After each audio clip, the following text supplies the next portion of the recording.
I want to ask you something before we start. How many people in your life actually know you? Not know of you, not follow you, actually know you. The real version. The one you do not show most people. For a lot of people, that number is somewhere between 1 and 3, and society has spent a long time making people with that answer feel like something is wrong with them. Here is what the research keeps finding. The people with the smallest circles tend to share a very specific set of qualities. Today, we are counting down 5 of them. Stay until number 1. It is what every single other trait on this list has been building toward. And if you leave before you get there, you will miss the only part that actually changes how you see yourself. People tend to measure their social life by volume. How many people are at the party? How many contacts in the phone? The number becomes proof they are doing it right. Those with few close friends never related to that. They figured out early that knowing 100 people casually feels completely different from being truly known by 2 or 3. And once you feel the second thing, the first stops being enough. This is not a flaw. It is social intelligence that takes most people decades to develop. The ability to recognize that width is not the same as depth, that being surrounded is not the same as being understood. That says everything about their self-awareness. Very few people question the social scripts they inherited. These people did, and they quietly rewrote them. You think choosing depth over numbers is the most revealing thing here? Number 4 shows you the mechanism behind it, something about how their mind actually works that makes this preference almost impossible to avoid. Not in a vague way, in a specific, almost uncomfortable way. This happens because attention is finite, and they are not splitting it 40 ways. Every relationship they have gets a level of focus that few people ever give anyone. So when they turn that focus on a room or a conversation, they see things. The cost is they cannot switch it off. Hollow interaction registers as noise their brain has to actively filter out. That is where the drain comes from. Not introversion, not shyness. A mind that never stops reading. The fact that they notice this deeply says a lot about the quality of attention they bring to the people they keep close. Very few people ever experience what it feels like to be truly seen by someone. But here is the part nobody talks about. Number 3 is the trait that shocks people most when they first hear it. From the outside, it looks like loneliness. From the inside, it is the complete opposite, and understanding it changes everything. Everyone sees this and assumes something is wrong. Nothing is wrong. Comfortable being alone does not mean they prefer it to good company.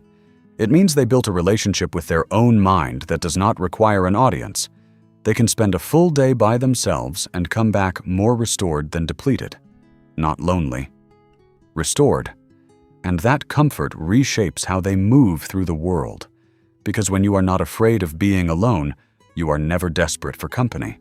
And when you are never desperate for company, you stop accepting relationships that cost more than they give back. You stop performing a version of yourself designed to make people comfortable enough to stay. You just become very selective. Very naturally, without even deciding to.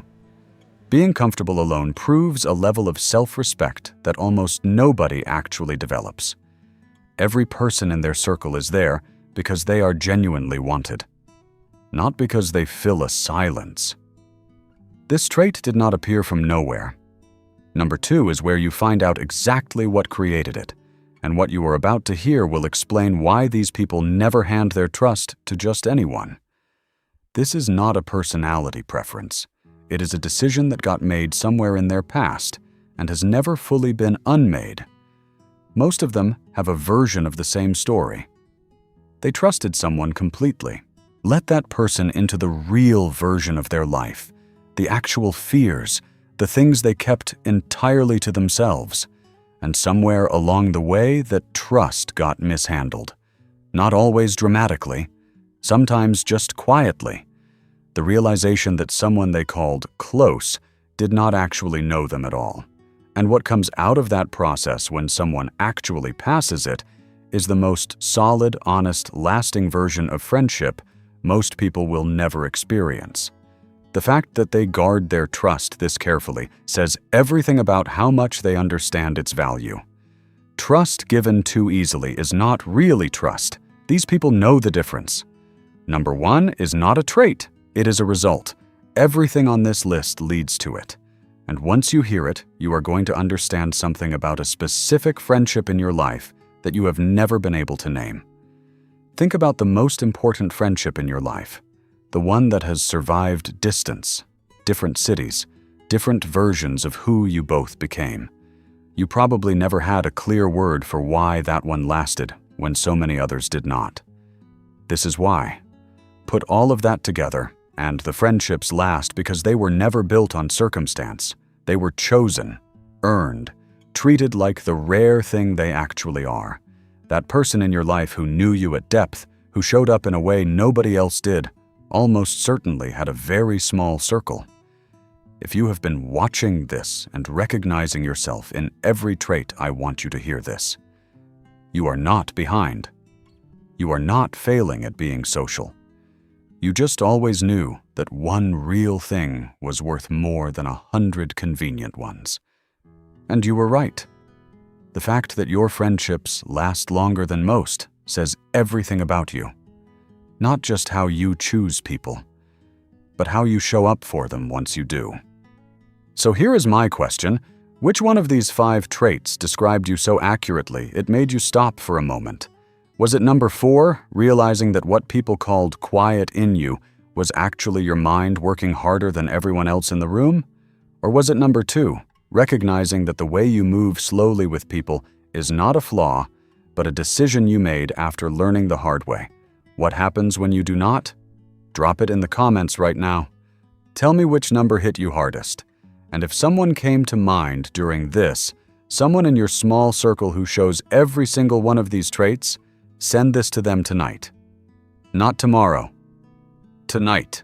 Because people like this are rare, and the ones in their circle do not always know what they have. One question before you go, the people in your small circle. Do they know how much you actually see them? Go tell them. Right now. Before you watch anything else. Subscribe, because next week I am covering the specific moment most people lose a close friendship without realizing it is happening, and the one conversation that stops it. I will see you in the next one.